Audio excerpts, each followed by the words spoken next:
परिवर्तन विकासमान समाज का मूल धर्म है। ठहरी हुई सोच, परंपरा और मान्यताएं रूढ़ियां हैं। रूढ़ियां राष्ट्र, समाज और व्यक्ति के लिए बेड़ियों की तरह होती हैं। ऐसे बंधनों को तोड़ने के लिए इंडिया न्यूज ने मुहिम शुरू की है, अभियान, क्योंकि बदलाव जरूरी है। नमस्कार, अभियान में आपका स्वागत है। मैं हूं आंचल आनंद। दिल्ली में रात को एक बड़ा हादसा हो सकता था। आज हम दिल्ली में महिला सुरक्षा से जुड़ा बहुत अहम मुद्दा उठाने जा रहे हैं। दिल्ली की एक लड़की के साथ उबर कैब के ड्राइवर ने छेड़छाड़ की है। इस छेड़छाड़ के बाद सवाल उठने लगा है कि क्या दिल्ली में लड़कियां सुरक्षित नहीं हैं? क्या रात को टैक्सी में सफर करना किसी भी पल हादसे में बदल सकता है? इस वारदात पर बात करने के लिए हमारे साथ खास मेहमान जुड़ रहे हैं, सभी से बात करेंगे। लेकिन सबसे पहले उबर कैब में हुई छेड़खानी की पूरी वारदात जान लीजिए। अगर मुझ जैसे इंसान जो दिल्ली में रह के काम करना चाहती है हफ्ते के 7 दिन, अगर मैं अनसेफ फील कर रही हूँ तो घर में बैठी हुई औरतें भी करेंगी।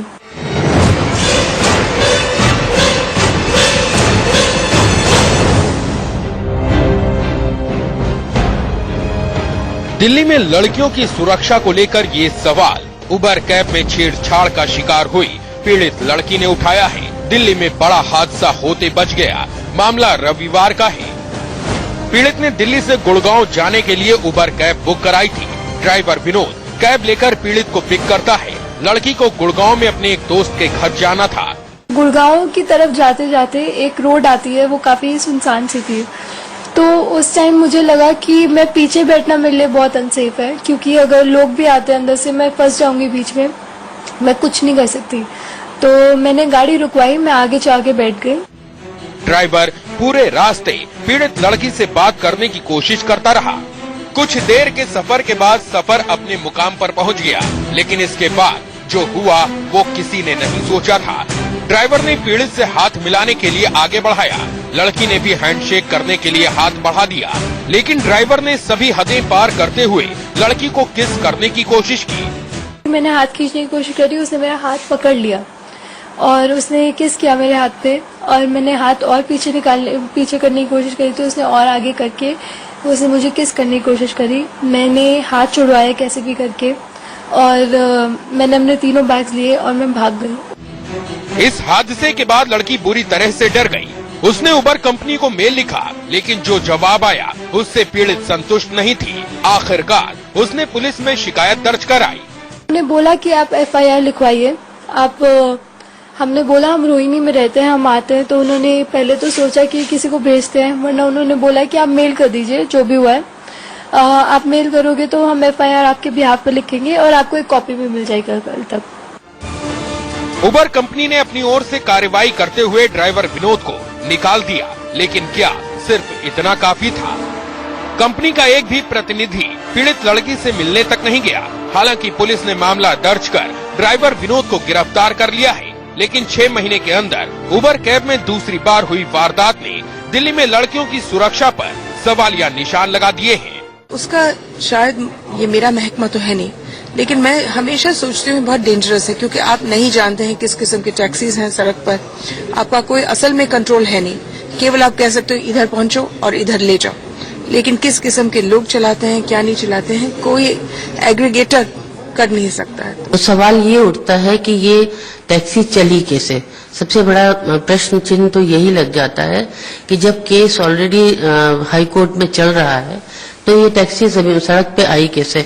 आपको याद होगा दिसंबर 2014 में 25 साल की लड़की से उबर कैब के ड्राइवर ने रेप किया था, जिसके बाद सरकार ने कार्रवाई करते हुए दिल्ली NCR में कंपनी की सर्विस पर बैन लगा दिया था, लेकिन कंपनी की सर्विस तो जारी है। सरकार ने महिलाओं की सुरक्षा को देखते हुए घोषणा की थी कि जल्द ही ड्राइविंग लाइसेंस का कंप्यूटरीकरण किया जाएगा, ताकि किसी भी आपराधिक रिकॉर्ड वाले ड्राइवर का फौरन पता लगाया जा सके। ड्राइवरों को खास ट्रेनिंग दिए जाने का ऐलान हुआ था, लेकिन सरकार के दावे अभी तक हकीकत नहीं बन पाए हैं। ऐसे में सवाल उठता है कि अगर खुदा न खास्ता इस बार कोई हादसा हो जाता तो जिम्मेदारी किसकी होती? रजनी शर्मा के साथ नरेश बिस्वानी, इंडिया न्यूज। तो एक और हादसा हो सकता था। और क्यों हो सकता था ये हादसा? शायद इसलिए क्योंकि हमारी पुलिस और सरकारें सोती रहती हैं। हमारे साथ दो पैनलिस्ट इस वक्त जुड़ रहे हैं। हमारे साथ विक्रम सिंह जी जो कि एक्स डीजी यूपी पुलिस हैं, वो जुड़ रहे हैं। साथ ही साथ हमारे साथ आभा सिंह जुड़ेंगी मुंबई से, जो कि एक वरिष्ठ वकील हैं। आभा जी, सबसे पहले आपसे जानना चाहूंगी, पहले ये बात आती है कि बैन लग गया है उबर पर, फिर उसके बाद ये बात आती है कि नहीं, बैन नहीं लगा है, रेगुलेट कर रहे हैं, तमाम स्लीव ऑफ मेजर्स हो जाते हैं कि जीपीएस लगेगा, तमाम तरह की चीजें होंगी, ड्राइवर्स को सेंसिटाइज किया जाएगा। फिर ये बात आती है कि क्योंकि ऊपर ने लाइसेंस अप्लाई किया है तो वो ऑपरेट करना शुरू हो जाते हैं। दिल्ली की जनता और महिलाएं कंफ्यूज्ड हैं कि 6 महीने के अंदर दूसरी वारदात सेम टैक्सी सर्विस क्यों ऑपरेट हो रही है दिल्ली की सड़कों पर। देखिए, सबसे बड़ी बात है कि जो सरकार है वो उदासीन है महिलाओं की सिक्योरिटी के प्रति। जब एक बार एक हादसा रेप का हो चुका था तो उसके बाद इन सारे ड्राइवर्स की क्यों नहीं, अगर आपने कंप्यूटराइज क्यों नहीं किया, ड्राइवर्स कौन है, उनके एड्रेसेस क्या हैं, साथ ही साथ जब ये लड़की सैटरडे को पुलिस स्टेशन में गई कंप्लेन करने तो गुड़गांव में क्यों नहीं एफआईआर लिखी गई, आज तक उन अधिकारियों पे एक्शन क्यों नहीं लिया गया 166A के तहत, जब आपने कानून बनाया कि अगर पुलिस वाले एफआईआर नहीं लिखेंगे मोलेस्टेशन या रेप के केस में तो उन पुलिस वालों पे कार्रवाई होगी, लेकिन हमने आज तक कोई कार्रवाई नहीं की। और साथ ही साथ मंडे तक 48 घंटे के बाद पुलिस एफआईआर लिखती है। तो ये मैसेज जाता है कि पुलिस जो है, पुलिस प्रशासन दोनों महिलाओं की सिक्योरिटी के प्रति उदासीन है और इसी वजह से चाहे उबर के ड्राइवर्स हो या बाकी पब्लिक ट्रांसपोर्ट हो, महिलाओं के प्रति क्राइम दिल्ली में थमने का नाम नहीं ले रहा है। हमारे साथ विक्रम सिंह जी जुड़े हुए हैं जो कि एक्स डीजी यूपी पुलिस हैं। विक्रम जी, ये बताएं हमें, पुलिस उदासीन है, सरकार उदासीन है और महिलाओं को सुरक्षा इस देश में मिलने वाली नहीं है, ये माना जाए? ये ऐसा प्रतीत होता है कि उदासीनता की पराकाष्ठा है। पुलिस तो उदासीन है ही है, क्योंकि पहले उबर के ड्राइवर को अगर कठोर कार्रवाई की जाती, या जैसे उसने खुद कहा था कि मैं तो कामदेव हूं, तो कामदेव जी को दुरुस्त करने के लिए पुलिस ने क्या कार्रवाई की, ऐसा प्रतीत होता है उन्होंने कोई कार्रवाई ठोस नहीं की, जैसा कि निर्भया केस के बाद ये अपेक्षा की जाती थी। इसके बाद अगर आप कहें कि उबर के द्वारा कुछ आत्ममंथन, कुछ उनको शर्म और हया रहती तो उनके द्वारा भी इसमें कार्रवाई की जाती। उनके जो अधिकारी हैं श्री अनीसुद्दीन साहब, उनका अगर आप पत्र देखें जो उन्होंने पीड़िता के परिवार को लिखा, वो अपने में दिखाई पड़ता है कि जैसे बड़ी मेहरबानी कर रहे हैं परिवार के ऊपर एक पत्र लिख करके। उन्होंने क्या ड्राइवर्स की स्क्रीनिंग, उनके प्रशिक्षण और ये उन्होंने क्या संकेत नहीं दिया था, या स्पष्ट निर्देश नहीं दिए थे कि महिलाओं को स्पर्श करना जघन्य अपराध है, और इसका दुस्साहस कैसे किया वर्तमान ड्राइवर विनोद ने, जो कि इस बच्ची को स्पर्श किया और इस प्रकार की आपत्तिजनक हरकत की। दूसरी जो फेलिंग है, ये तो पुलिस की हुई, दूसरी फेलिंग उबेर की हुई, और तीसरी मैं सरकार की फेलिंग की तरफ आ रहा हूं। उनके द्वारा फास्ट ट्रैक कोर्ट, उनके द्वारा उबेर टैक्सीज का जो लाइसेंस कंडीशंस है, उनके द्वारा किन परिस्थितियों में चला जाएगा। और उबेर ने जैसा कहा कि हमारी जीरो टॉलरेंस है, अगर ये जीरो टॉलरेंस है तो भगवान बचाए कि जहां पर जरा सी अगर इनकी व्यवस्था और शिथिल हो जाएगी तब क्या होगा। ये जीरो टॉलरेंस पुलिस की प्राथमिकताओं में महिला सुरक्षा। जी, वंदना हमारे साथ जुड़ गई है। वंदना एक जानी मानी सोशल एक्टिविस्ट है। वंदना, एक पर्सपेक्टिव के लिए, क्योंकि इस केस के अंदर ऐसा हुआ कि लड़की ने कहा कि एक 40 साल का आदमी है जो कि हैंडशेक करना चाह रहा है, उसने अपना हाथ बढ़ा दिया। तो एक ये सवाल मेरे जहन में जरूर उठता है कि क्या Indian men simply don't know how to lay off? क्या उनको समझ में नहीं आता है कि अगर एक लड़की वेस्टर्न क्लोथ में है, रात को ट्रैवल कर रही है, तो वो भी इंसान है, उनका हक बन जाएगा कि उसके साथ बदतमीजी करें या किसी जघन्य अपराध को अंजाम दें? It's a problem with Indian main, आप कहेंगी?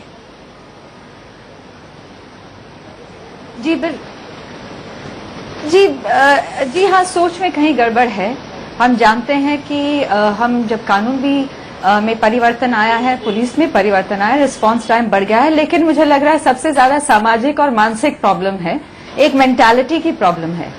और आप सही कह रही हैं, कोई भी ऐसा बहुत ज्यादा होता है कि एक लड़की को देख ले, या अकेला देख लें, या वो जैसे आप कह रहे हैं वेस्टर्न ड्रेस पहन के, मेरा ये मानना है कि उसने कोई भी कपड़े पहने हो, कुछ भी पहना हो, पूरी भी ढकी हुई हो, लेकिन जब नियत खराब है तो नियत खराब है, या नजर खराब है तो नजर खराब है।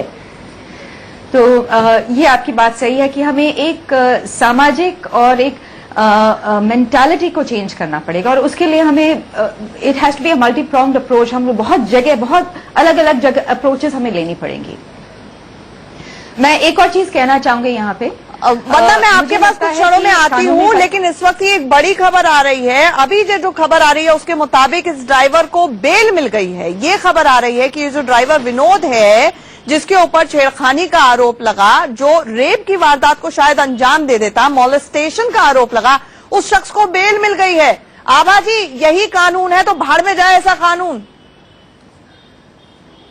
जी बिल्कुल, ये लोग इस तरह के चार्जेस लगाते हैं, इतने वीक चार्जेस लगाते हैं कि कोर्ट से तुरंत बेल मिल जाती है। इनको नॉन बेलेबल ऑफेंसेस लगाने चाहिए और जो है इनको इनके प्रोसिक्यूटर को इंश्योर करना चाहिए कि तुरंत बेल ना हो। इसी वजह से इन सब क्रिमिनल्स का दिमाग बढ़ गया है। और बड़ी बात है कि पुलिस का खौफ क्यों नहीं है? कहाँ गई हमारी पेट्रोल वैन, कहाँ गए सीसीटीवी कैमरास?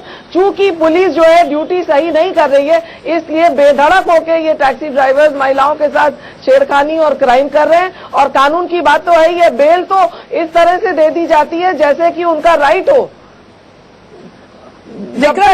विक्रम जी, यहाँ पर हमारे पैनल में दो महिलाएं हैं। एक कह रही है कि Indian men have a psychological problem, दूसरी कह रही है कि यही कानून है और पुलिस को जो धाराएं लगानी चाहिए थी जो नहीं लगाई गई, यही नतीजा है कि उस ड्राइवर को बेल मिल गई। मुझे ये बताइए कि कैसे इस समस्या से फिर टैकल किया जाए। ये तो हौसले बुलंद हैं इन तमाम क्रिमिनल माइंडेड लोगों के, और हम कुछ कर नहीं सकते हैं। जैसे हम महिलाएं तो वोट ही नहीं देती हैं। देखिए, मैं बहुत लज्जित हूं। आपकी दोनों परम विदुषी महिला पैनलिस्ट, मैं उनकी बातों का सम्मान करते हुए बड़े ही विनम्रता के साथ निवेदन करूंगा कि यह पुलिस का सिस्टमेटिक फेलियर है। हाथ के हाथ बेल होना, इससे बड़ी ट्रेजेडी क्या हो सकती है? अगर प्रोसिक्यूशन और पुलिस जरा सा भी गंभीर होते तो इनकी आज बेल ही नहीं निरस्त होती। ये बहुत लंबी अवधि के लिए इनके बारे में व्यवस्था की आज शुरुआत हो सकती थी, लेकिन नहीं हुआ। क्या सिस्टम था, क्या डेलिब्रेट ये अटेम्प्ट था कि इसको बेल दिलवाने का? ये चीज विचारणीय है। और मैं समझता हूं कि अभी भी अगर कोई शर्म और हया बाकी रह गई होगी पुलिस में, तो री अरेस्ट करके फ्रेश चार्जेस लगा के इनको दोबारा एक नजीर बना करके इनको जेल भेजें। और ये it is a problem with main, Indian main. आप बिल्कुल सही कह रही हैं। हमारे बारे में जो दार्शनिक उन्होंने कहा empty eternity of the east, हम अपने बारे में कुछ भी कहें कि हमारे शास्त्रों में यत्र नार्यस्तो पूज्यन्ते रमन्ते तत्र देवता और सर्वभूता यदा देवी स्वर्ग मुक्ति प्रदानी, लेकिन जो वास्तविकता है वो ये है कि हम स्त्रियों को भोग पदार्थ और बिल्कुल इस प्रकार से हम उनको ट्रीट करते हैं जो कि निहायत ही आपत्तिजनक और निंदनीय है। जी, आप तीनों हमारे साथ बने रहिए। और जानिए किस तरह से उबर टैक्सी में एक बार फिर से एक बड़ी वारदात को अंजाम दिया जा सकता था, लेकिन क्या करें, जिस ड्राइवर के ऊपर आरोप लगा उसे कुछ देर पहले अभी जमानत मिल गई है। ये इस वक्त की बड़ी खबर आ रही है। ड्राइवर विनोद, जिसके ऊपर आरोप लगा मॉलेस्टेशन का, छेड़छाड़ का, लड़की ने उबर को बाकायदा चिट्ठी लिखी, मेल लिखी, मामला पुलिस तक पहुंचा और उसके बाद अब उस आरोपी ड्राइवर को जमानत भी मिल गई है। हमारे साथ तीन पैनलिस्ट जुड़े हुए हैं। हमारे साथ विक्रम सिंह जी, हमारे साथ आभा और हमारे साथ वंदना कोहली जुड़ी हैं। आभा, आपसे मैं ये जानना चाहूंगी कि अगर अंततोगत्वा हर केस में यही होगा तो जो कानून का डर, कानून का डंडा होता है कि यही एक कारण होता है कि लोग क्राइम नहीं कमिट करेंगे, तो वो तो है ही नहीं। बिल्कुल, देखिए क्रिमिनल लॉ अमेंडमेंट एक्ट 2013 आया जिसमें डेथ पेनल्टी दी गई विभत्स रेप के लिए। आज भी निर्भया के है हाई कोर्ट, सुप्रीम कोर्ट घूम रहा है। तो मैसेज क्या जाता है? मैसेज जाता है कि आप कानून में घूमते रहिए, आपको कोई सजा नहीं होगी। इसमें भी आज के केस में तुरंत बेल हो गई। तो मैसेज क्या गया कि आप कोई भी क्राइम करिए, महिलाओं को छेड़िए, मोलेस्ट करिए, रेप करिए, लेकिन आप कोर्ट से छूट जाएंगे। तो जब तक कड़क कानून के साथ उसका कन्विक्शन 100% नहीं होगा, आज मोलेस्टेशन केसेस में 22% कन्विक्शन है, मतलब 100 में 88 लोग छूट जाते हैं, मतलब 78 लोग। तो इस तरह का जब कन्विक्शन रेट इतना पुअर है तो मानी बात है कि कितना भी कड़क कानून आ जाए, महिलाओं के प्रति हम क्राइम नहीं रोक सकेंगे, महिलाओं को सुरक्षा नहीं दे सकेंगे। तो इसमें जुडिशियल रिफॉर्म्स की बहुत जरूरत है। फास्ट ट्रैक कोर्ट आ गए हैं, लेकिन पुलिस को सालों लगते हैं चार्जशीट कोर्ट में लाने में। तो जब तक एक टोटल अप्रोच नहीं होगी तब तक हम लोग महिलाओं को सेफ इस देश में एक नहीं कर होलिस्टिक पाएंगे। अप्रोच नहीं है, सिर्फ नी जर्क रिएक्शंस होते हैं। निर्भया कांड के बाद भी नी जर्क रिएक्शन हुआ, एक ठोस कानून ला दिया गया, लेकिन लॉ एनफोर्समेंट पर कोई काम नहीं होता। ये सबसे बड़ी वजह है कि हर आधे घंटे में इस देश में एक महिला के साथ बलात्कार होता है, छेड़छाड़ हर 2 मिनट में होती है। देश की राजधानी दिल्ली महिलाओं के लिए सुरक्षित नहीं है। हमारे साथ पैनल जुड़ा हुआ है, अभियान हमारा जारी है। वंदना, आपसे मैं ये जानना चाहूंगी, जेंडर सेंसिटाइजेशन जो शब्द है, क्या ये सिर्फ सेमिनार्स में इस्तेमाल होने के लिए है, कॉन्फ्रेंसेस में इस्तेमाल होने के लिए है, जब रिपोर्ट्स बनती हैं इन बड़े बड़े हादसों के बाद उसके लिए है? कब इसको एनफोर्स किया जाएगा हमारे इस देश में?